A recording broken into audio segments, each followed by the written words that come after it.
بیٹا کبھی کبھی آپ کی سب سے بڑی کمزوری آپ کی سب سے بڑی طاقت بن جاتی ہے۔ اصل چیز یہ ہے کہ آپ معاملے کو اچھے سے سمجھ لیں اور اس کو جان لیں کہ اصل ایشو ہے کہاں پر۔ تو اس کے لیے سب سے اہم کیا ہے؟ وہ ہے سیلف اسیسمنٹ اور سیلف اویئرنیس۔ تو اس میں کیا ہے کہ اگر زبان توتلی ہے، کم گو ہیں، خاموش طبع ہیں، آپ بہت زیادہ سوچتے ہیں یا آپ بہت زیادہ پڑھنے والے ہیں اور یا کچھ لکھ سکتے ہیں، تو ہاں اس کو اگر ہم انالیسس کریں گے تو کیا ہوگا کہ اس کا مطلب یہ ہے کہ آپ بہت بڑے تھنکر ہیں۔ تو یہ آپ کی طاقت ہے، ہم نے اسی کے مطابق دیکھنا ہے۔ تو سوشل سائنسز کے اندر تو بے شمار چیزیں موجود ہیں۔ فار ایگزامپل آپ اگر میڈیا سائنسز کو لے لیجئے، صحافت جسے ہم کہتے ہیں یا صحافت ہے یا میس کمیونیکیشن، یہ مختلف ناموں سے پروگرام آفر ہوتے ہیں۔ اس کے اندر آپ نہیں بولیے، کوئی ضرورت نہیں بولنے کی، پڑھیے، لکھیے، انالیسس کیجئے، سمجھیے، لوگوں کو گائیڈ کیجئے۔ اور دوسری چیز ہے سائیکالوجی اور کاؤنسلنگ۔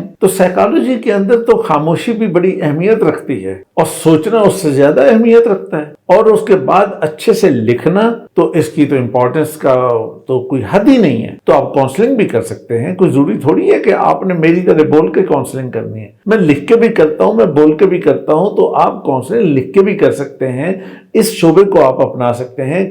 سائیکالوجی کے اندر جا کے آپ سائیکالوجی کے بہت سارے کام ریسرچ کے بھی کر سکتے ہیں۔ پھر اس کے علاوہ پبلک پالیسی ہے۔ تو پبلک پالیسی میں کیا ہوتا ہے؟ پبلک پالیسی میں امپورٹنس اس بات کی ہے کہ آپ بہت زیادہ پڑھیں اور پھر اس کا انالیسس کریں اور پھر اس کو آپ لکھ دیں اور پالیسی بنائیں، پالیسی ڈیزائن کریں۔ اسی طرح سوشیالوجی ہے، کیا چاہیے؟ مشاہدہ چاہیے، آبزرویشن چاہیے، آپ کو دیکھنا ہے، کیا سمجھنا ہے کہ کیا ہو رہا ہے سوسائٹی میں، کیا چیزیں چل رہی ہیں، اور اس کے مطابق آپ نے چیزوں کو ڈیزائن کرنا ہے اور لوگوں کی گائیڈنس کے لیے نئی چیزیں لکھنی ہیں۔ پھر اسی طرح اسلامک اسٹڈیز ہے۔ تو اسلامک اسٹڈیز بہت بڑا فیلڈ ہے، تو آپ اس میں بہت اچھا کریئر آپ اپنا بنا سکتے ہیں۔ اور صرف وہاں پہ ٹیچنگ نہیں ہے کہ آپ نے وہاں کھڑے ہو کے جناب سپیچ کرنی ہے، لیکچر دینا ہے، کچھ کرنا ہے، بلکہ اس میں دوسرے کام بہت زیادہ ہے۔ میں نے اپنی ایک کتاب کے اندر کاؤنٹ کیا تھا کہ اسلامک اسٹڈیز کے ٹوٹل کتنے تقریباً کریئر بنتے ہوں گے، تو اس کی جو بڑی ڈومین میرے سامنے آئی تھی وہ بھی کوئی تقریباً 12-14 تھی۔ تو 12-14 ڈومین، اور ہر ڈومین کے اندر کوئی 15-20 کریئرز تھے۔